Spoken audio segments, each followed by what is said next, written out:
ప్రపంచంలో ఎక్కడున్నా మీ గోత్రనామాలతో వేదమందిర్ నిర్వహించే ఆన్లైన్ పూజలు హోమాల ద్వారా దైవ అనుగ్రహాన్ని పొందండి. నమస్తే, వెల్కమ్ టు ఐ డ్రీమ్. నేను వలి. సిద్దిపేట జిల్లాలో తల్లి కొడుకు కలిసి మహిళల్ని చాలా దారుణంగా చంపేశారండి. మీరు వింటుంది నిజమే. తల్లి కొడుకు ఇద్దరూ కలిసి ఆ ఊళ్ళో ఉన్నటువంటి మహిళల్ని టార్గెట్ చేసి ఊరి బయటకు తీసుకెళ్ళి, అంటే ఇంట్లోనే చంపేసి ఊరి బయటకు తీసుకెళ్ళి కాల్చిపడేస్తూ ఉన్నారు. నిజంగా ఎంత దారుణంగా ఉందంటే ఒక్కసారి మీరు వీళ్ళ స్టోరీ వింటే షాక్ అయిపోతారు. వీళ్ళది సిద్దిపేట జిల్లా భూంపల్లి గ్రామం. ఆ భూంపల్లి గ్రామంలో డబుల్ బెడ్రూమ్స్ ఉంటాయి కదా, అక్కడే వీళ్ళు ఉంటా ఉన్నారు. ఒక కిరాణా దుకాణం కూడా వీళ్ళు నిర్వహిస్తూ ఉన్నారు. అక్కడ ఆ కాలనీలో చుట్టుపక్కల ఉన్న వాళ్ళందరూ కూడా ఆ కిరాణా షాప్కే వస్తూ ఉంటారు, సామాన్లు కొనుక్కుంటూ ఉంటారు, వెళ్ళిపోతూ ఉంటారు. అయితే ఈమెకి ఒక దుర్బుద్ధి కలిగింది. ఈజీగా డబ్బులు సంపాదించాలి, ఇట్లా సంవత్సరాలు కిరాణా షాప్ పెట్టుకొని డబ్బులు సంపాదించడం కాకుండా ఉన్న పడాన డబ్బులు వచ్చి పడేయాలి, లక్షలు సంపాదించాలి, దానికి ఏం చేయాలని చెప్పి ప్లాన్ చేశారు. ప్లాన్ వేసి వాళ్ళకు వచ్చినటువంటి ఆలోచన ఏంటంటే, చాలామంది మహిళలు వస్తుంటారు కదా, ఆ మహిళలకు సంబంధించి ఒంటి మీద నగలు వీటన్నిటిని మాయం చేసేస్తే, వీటన్నిటిని అమ్మేసుకుంటే మనకి చాలా ఈజీగా డబ్బులు వచ్చేస్తాయి కదా అని ప్లాన్ చేశారు. ప్లాన్ చేసి ఈ కొడుకున్నాడు కదా, మైనర్, వీడు ఇంటర్మీడియట్ చదివే కుర్రాడు. ఆ తల్లి ఇంకా మంచి బుద్ధులు చెప్పి సక్రమంగా జీవితాన్ని నడిపించాల్సినటువంటి తల్లే కొడుకుని వక్ర మార్గంలో నడిపించింది. ఈ విధంగా ఈ ప్లాన్ మొత్తం చెప్పింది. మన దగ్గరికి షాప్ దగ్గరికి వస్తున్నటువంటి మహిళల్ని మనం టార్గెట్ చేయాలి, వాళ్ళని మాయ మాటలు చెప్పి ఇంట్లోకి తీసుకెళ్ళి చంపేయాలి, తర్వాత వాళ్ళ ఒంటి మీద ఉన్నటువంటి నగలన్నీ కూడా తీసుకోవాలి, తర్వాత వాళ్ళు ఊరు బయటికి తీసుకెళ్ళి పెట్రోల్ బస్ తగిలిపెట్టారు. ఇది వాళ్ళు అనుకున్నటువంటి ప్లాన్. అయితే దానికోసం టైం కోసం వెయిట్ చేస్తుంటారు. విజయ అనే మహిళ, వాళ్ళ ఇంటి దగ్గరే ఉండేటువంటి మహిళ, ఆ గురించి ఆరా తీశారు. అంటే ఎప్పుడు షాప్కి వచ్చినా సరే ఏంటి సంగతి, ఎట్లా ఉన్నారు, ఏంటి వాళ్ళ ఫ్యామిలీకి సంబంధించిన డీటెయిల్స్ అడగడం, మాటల్లో పెట్టి ఏంటక్క ఏంటి అసలు రావట్లేదు షాప్ దగ్గరికి, అరే వచ్చి చాలా రోజులు అవుతుంది అంటే వాళ్ళు మంచిగా ప్రేమగా మాట్లాడుతుంటే వాళ్ళు వీళ్ళ ఉద్దేశం తెలియదు కదా వాళ్ళకి. మొత్తం చెప్తూ ఉంటారు, ఫ్యామిలీలో ఇది గొడవలు ఉన్నాయి, మాకు ఇన్ని ఆస్తులు ఉన్నాయి, మాకు ఇట్లా బంగారం ఎంత ఉంది, ఇవన్నీ జస్ట్ అట్లా మాటల్లో పెట్టి తెలుసుకుంటూ ఉంటారు. సో మొత్తం డీటెయిల్స్ అన్నీ ఇన్ఫర్మేషన్ అంతా తీసుకున్న తర్వాత షాప్ దగ్గరికి వచ్చినప్పుడు విజయ అనే మహిళని, ఏంటక్క నువ్వు అసలు ఎప్పుడు పిలిచినా ఇంట్లోకి రావు, రా ఒకసారి టీ తాగి పోదు కానీ అని చెప్పి ఇంట్లోకి తీసుకెళ్ళటం. ఇంట్లోకి తీసుకెళ్ళిన తర్వాత ఇంట్లోకి రావడంతోనే తల్లి కొడుకు ఇద్దరు కూడా తలుపేసేసి ఊపిరాడకుండా చేసి గొంతు పిసికేసి ఇంట్లోనే చంపేశారు. చంపేసి ఒంటి మీద ఉన్నటువంటి అన్నీ కూడా తీసేసుకొని దాచేసుకొని, తర్వాత చీకటి పడ్డ తర్వాత బైక్ మీద ఒక మూటలో శవాన్ని కట్టేసి బైక్ మీద ఊరి చివరికి తీసుకెళ్ళిపోయి, ఊరి చివరంతా చెట్లు అంతా అడవిలాగా ఉంటుంది, అడవి లోపలికి వెళ్ళిపోయి పెట్రోలు పోసి తగలబెట్టేశారు. విజయ అనే మహిళని వాళ్ళు అంత దారుణంగా చంపేశారు. ఈ విజయ్ వాళ్ళ భర్త ఏమో అసలు ఇక్కడే రజిత వాళ్ళ కిరాణా షాప్కి వెళ్ళింది, ఉదయం అట్లా వెళ్ళింది లేదు, మళ్ళీ కనిపించకుండా పోయింది అని చెప్పి ఇక్కడ వీళ్ళని అడగటం, ఏదో సామాను కోసం వచ్చింది, ఇచ్చేసామో వెళ్ళిపోయింది, మళ్ళీ ఎడిపోయిందో మాకు తెలియదు అని చెప్పి వీళ్ళు సమాధానం చెప్పటం. సో పోలీసులు కంప్లైంట్ ఇచ్చారు. పోలీసులు కంప్లైంట్ ఇస్తే పోలీసులు ఆ సీసీ కెమెరాలు ఇన్వెస్టిగేషన్లు అన్నీ చూస్తారు కదా. సో ఆ ఊళ్ళో ఉన్నటువంటి సీసీ కెమెరాల్లో ఏదో కొంచెం తేడాగా బిహేవ్ చేయటం, ఏదో సంచి మోసుకుంటూ వెళ్ళటం, ఇదంతా గమనించారు. యాక్చువల్గా ఆ ఊళ్ళో ఉన్న జనాలు ఏమనుకుంటారు, ఆ కిరాణా షాపుకు సంబంధించిన సామాన్లు ఏవో తీసుకెళ్తూ ఉంటారు, వస్తూ ఉంటారని చెప్పి అనుకుంటారు కదా. కిరాణా షాప్ అన్నాక పట్నం నుంచి అన్నీ కూడా సరుకులని వాళ్ళ షాప్ కోసం తెచ్చుకుంటారు కదా, అలాంటి మూటేమో అనుకున్నారు. కానీ మనిషిని చంపేసి ఆ మూటలో కుక్కేసి తీసుకుపోతున్నారని చెప్పి ఎవరు అనుమానం పెంచుకోరు కదా.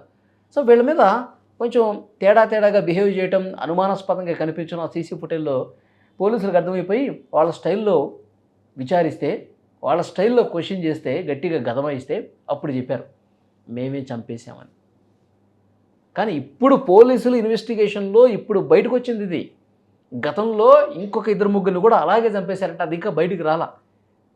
ఇప్పుడు పోలీసులు ఆమెని గట్టిగా ప్రశ్నించి వాళ్ళ స్టైల్లో అడిగితే, ఎస్ విజయ్ని మేమే చంపేశాం, నగల కోసం డబ్బుల కోసం ఈ విధంగా కక్కుర్తిపడి ఈ విధంగా చేశామని చెప్పి రజిత చేసిన తప్పును ఒప్పుకుంది.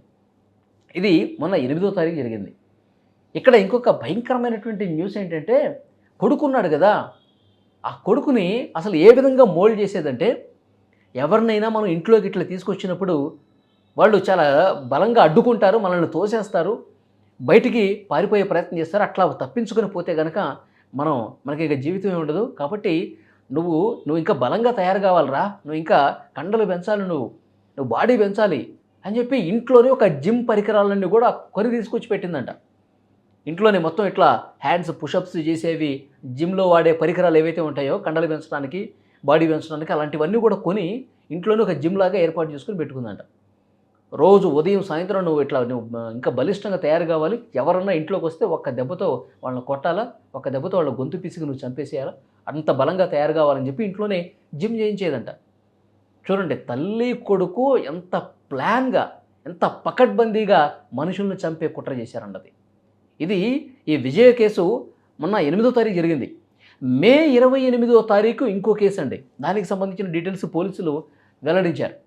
మే 28వ తారీఖు కుంటా రేఖ ఆమె పేరు. ఆమె కూడా సేమ్ ఇదే విధంగా కిరాణా షాప్కి రావటం, కిరాణా షాప్కి వచ్చి ఏదో వస్తువు కావాలని చెప్పేసి అనటం. ఏంటక్క నువ్వు ఎప్పుడు వస్తావు కానీ ఇంట్లోకి రావు, ఎన్నిసార్లు పిలిచినా రావు, మనం ఒకటే అని చెప్పి ఇలా మాటల్లో దించేసి మెల్లగా ఇంట్లోకి తీసుకెళ్ళి సేమ్ ఇదే విధంగా చంపేసి ఊరి బయటకి తీసుకెళ్ళిపోయి ఆ అడవిలో పెట్రోల్ పోసి మళ్ళీ సేమ్ పెట్రోల్ పోసి తగలబెట్టేశారు. ఆ కేసు ఇప్పుడు బయటకు వచ్చింది. ఇప్పుడు పోలీసుల ఇన్వెస్టిగేషన్లో ఇదంతా ఇప్పుడు మళ్ళీ తెలిసింది. మే 28వ తారీఖు కుంటా రేఖ అనే మహిళను కూడా ఇదే విధంగా దారుణంగా చంపేశారు. తర్వాత జూన్లో ఆ భూంపల్లి గ్రామ సర్పంచ్ భార్య ఊరు బయట అట్లా వాకింగ్, ఎర్లీ మార్నింగ్ 6 గంటలకి వాకింగ్ చేస్తూ ఉంటారు కదా, వాకింగ్ చేస్తున్నప్పుడు వీళ్ళు ముసుగులు వేసుకుని ఎవరూ లేని ప్రదేశాన్ని చూసుకుని కర్రలతో వాటితో దాడి చేసి ఆమె ఒంటి మీద నగలు తీసుకొని పారిపోయారు. ఎవరో దారిలో పోయినటువంటి దోపిడీ దొంగలు అని చెప్పి పోలీసులు కేసు పెట్టి ఇన్వెస్టిగేట్ చేశారు. కానీ వీళ్ళే తల్లి కొడుకు ఇద్దరూ కలిసి ఆ రోజు దాడి చేసి నగలు తీసుకుపోయారని చెప్పి ఇప్పుడు అన్నీ విచారిస్తుంటే, గతం తాలూకు మొత్తం తవ్వి తీస్తుంటే వీళ్ళు ఎంతమందిని చంపారు, ఎంతమందిని మీద దాడి చేసి బంగారం దోచుకుపోయారు అన్నది ఇన్వెస్టిగేషన్లో ఇప్పుడు బయటకు వస్తుంది.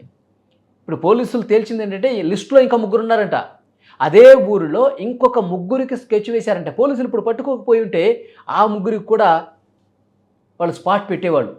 ఆ 3ని కూడా చంపేద్దామని చెప్పి ఆలోచన చేశారు. ఇక్కడ వీళ్ళ ప్లానింగ్లో ఇంకో ముఖ్యమైన విషయం ఏంటో తెలుసా? వీళ్ళు కిరాణా షాప్కి మనుషులు వచ్చినప్పుడు వీళ్ళతో కాన్వర్జేషన్లో వాళ్ళు ఇంతకుముందు మనం మాట్లాడుకున్నాం కదా, వీళ్ళకి ఎన్ని ఆస్తులు ఉన్నాయి, ఎవరితో గొడవలు ఉన్నాయి, ఏంటి ఎవరితో పంచాయతీ ఉంది, బంగారం ఎంత ఉంది, ఇవన్నీ కూడా వాళ్ళు మాటల్లో పెట్టి అడుగుతూ ఉంటారు కదా, సరదాగా మాట్లాడినట్టే మాట్లాడి మొత్తం ఇన్ఫర్మేషన్ లాక్కుంటారు. సో ఎవరితో గొడవలు ఉన్నాయన్నది కూడా ఇది మెయిన్గా పాయింట్ తీసుకుంటారు. ఎందుకంటే పోలీసులు ఇన్వెస్టిగేషన్కి వచ్చినప్పుడు గతంలో కేసులకు సంబంధించి డైరెక్ట్గా ఆ పోలీసుల దగ్గరికి పోయి అంటదంట, నా షాప్ దగ్గరికి వచ్చేదండి వాళ్ళ అన్నతోనే గొడవలు ఉన్నాయని చాలాసార్లు చెప్పింది, వాళ్ళ బాబాయ్తో గొడవలు ఉన్నాయని చెప్పి, ఆస్తులకు సంబంధించి భూములకు సంబంధించిన గొడవలు ఉన్నాయని చెప్పి నాతో చాలాసార్లు చెప్పి ఏడిచిందండి, మరి ఏమైందో ఏమో అని ఇట్లా డైలాగ్ వేసేదంట. పోలీసులు వాళ్ళు విచారణ చేస్తుంటే ఈమె మీద అనుమానం రాకుండా ఆల్రెడీ గొడవలు ఉన్నాయి కాబట్టి ఆ ఫ్యామిలీ మెంబర్సే వాళ్ళు గొడవలు ఉన్నాయి కాబట్టి వాళ్ళే చంపించుంటారని చెప్పి ఈ పోలీసులు కూడా సైడ్ ట్రాక్ పట్టించడానికి ఈ విధంగా డైరెక్ట్ ఈమె చెప్పేదంట పోయి. అందుకే గొడవలు ఉన్నవాళ్ళు ఎవరింట్లో అయితే తగాదాలు గొడవలు ఎక్కువ సీరియస్గా ఉంటాయో అలాంటి వాళ్ళని టార్గెట్ చేసేదంట, అలాంటి వాళ్ళని చంపేదంట. అంటే వాళ్ళ మీదకి పోదు కదా కేసు, మన మీదకి రాదు కదా అని చెప్పి చాలా తెలివిగా ఎంత న్యాగ్గా ప్రయత్నం చేసిందో చూడండి. నిజంగా ఈ రజిత అనేటువంటి మహిళ తన కొడుకుతో కలిసి దుర్మార్గంగా చంపేసింది. ఇంకా ఈ కేసులో ఇంకొక భయంకరమైనటువంటి ట్విస్ట్ ఒకటి ఉంది. యాక్చువల్గా వీళ్ళు 3 ఉంటారు, తల్లి కొడుకుతో పాటు రజిత భర్త ఆయన అనారోగ్యంతో మంచాన పడ్డాడు. అయితే ఈ కేసులకు సంబంధించి, ఈ చంపడాలకు సంబంధించి ఆయనకి ఏమాత్రం సంబంధం లేదు. కానీ ఈయన బాధితుడు. భార్య ఎంత ఇబ్బంది పెట్టిందంటే, భార్య బాధితుడు అనమాట. వేడి నీళ్లు కాళ్ళ మీద పోసేసిందంట ఒకరోజు. మొత్తం నడవటానికి లేకుండా పోయింది, మంచానికే పరిమితం అయిపోయాడు. దీని వెనకాల ఒక మహాకుట్ర ఉంది. అతనికి ఇన్సూరెన్స్ చేసిందంట ఈ మహాతల్లి. ఇన్సూరెన్స్ చేసి ఇప్పుడు వరుసగా చంపుకుంటూ పోతుంది కదా, వన్ ఫైన్ డే భర్తను కూడా చంపేసి ఇన్సూరెన్స్ క్లెయిమ్ చేసుకుని మళ్ళీ ఇన్సూరెన్స్ డబ్బులు తీసుకుందామని చెప్పి ప్లాన్. ఇట్లా ఊళ్ళో ఉన్నటువంటి జనాలను చంపటం, ఇంట్లో ఉన్న భర్తను చంపటం, ఇంకా లిస్టులో 3-4 పేర్లు కూడా రెడీ చేసి పెట్టుకున్నారట. ఏ రోజు ఎవరిని ఎట్లా చంపాలి, ఎవరిని ఇంటికి పిలవాలి, లోపలికి పిలిచి ఎట్లా చంపాలి అన్నది కూడా మొత్తం ప్లాన్ చేసుకున్నారట. ఎంత దారుణం చూడండి. సిద్దిపేట జిల్లాలో భూంపల్లి గ్రామంలో ఈ ఈ కిలాడి లేడీ గురించి వార్త బయటకు వచ్చిన తర్వాత మొత్తం స్టేట్ షేక్ అయిపోయింది. ఎంత మంచిగా అక్క చెల్లి అనుకుంటూ మాట్లాడుతూ కిరాణా షాప్కి వచ్చిన వాళ్ళని మాటల్లో పెట్టి ఇంట్లోకి తీసుకెళ్ళి లిటరల్గా ఇంత గొంతు పిసికి చంపేస్తారా? బంగారం కోసం, పూర్తిగా డబ్బులు ఈజీగా సంపాదించడం కోసం ఇంత దారుణానికి తెగబడ్డారు చూడండి. సో పోలీసులు ఈమెను అరెస్ట్ చేశారు, రిమాండ్కి పంపించారు. ఆ కొడుకు మైనర్ కాబట్టి జువైనల్ హోమ్కి పంపించారు. నిజంగా ఈమె మైండ్ సెట్ ఏ విధంగా ఉందండి? ఈ వీడియో చూస్తున్న ప్రతి ఒక్కరు స్పందించండి. ఇంటి దగ్గరే కిరాణా షాప్ నడుపుతూ ఇంత దారుణంగా ఇంటి చుట్టుపక్కల ఉన్న వాళ్ళని చంపేసి ఊరి బయటికి తీసుకెళ్ళిపోయి పెట్రోల్ పోసి చంపేస్తుందంటే నిజంగా కొంచెమన్నా భయం ఉందా? పోలీసుల సీసీ ఫుటేజ్లో కూడా పెట్రోల్ బంకుల దగ్గరికి వెళ్ళి ఆమె క్యాన్లో పెట్రోల్ నింపుకుంటున్నటువంటి ఆ వీడియోలు కూడా పోలీసులు సేకరించారు. పెట్రోల్ తీసుకుపోయి డైరెక్ట్గా మూటలో కట్టేసి ఊరు బయటకు పోయి కాల్ చేయటం. మళ్ళీ కొద్దిగా అసలు భయం అనేది ఉందా? ఇలాంటి దుర్మార్గపు మనస్తత్వం ఉన్న మహిళలను ఏం చేయాలండి? ఇలాంటి వాళ్ళని ఈమె అసలు మహిళనా? ఇంత దారుణమా? ఇలాంటి సైకో మహిళల్ని కేవలం డబ్బు మీద, కేవలం ఈ బంగారం మీద మోజుతో ఈజీగా లక్షల కోట్లు సంపాదించేయాలి, దానికి మనుషుల్ని చంపడానికైనా సిద్ధమైపోయినటువంటి ఇలాంటి మూర్ఖుల్ని, ఇలాంటి సైకో మహిళల్ని ఏం చేయాలి చెప్పండి? ఎలాంటి శిక్ష వేస్తే కరెక్ట్? ఈ స్టోరీ విన్నాక మీకేమనిపించిందో కామెంట్ చేయండి.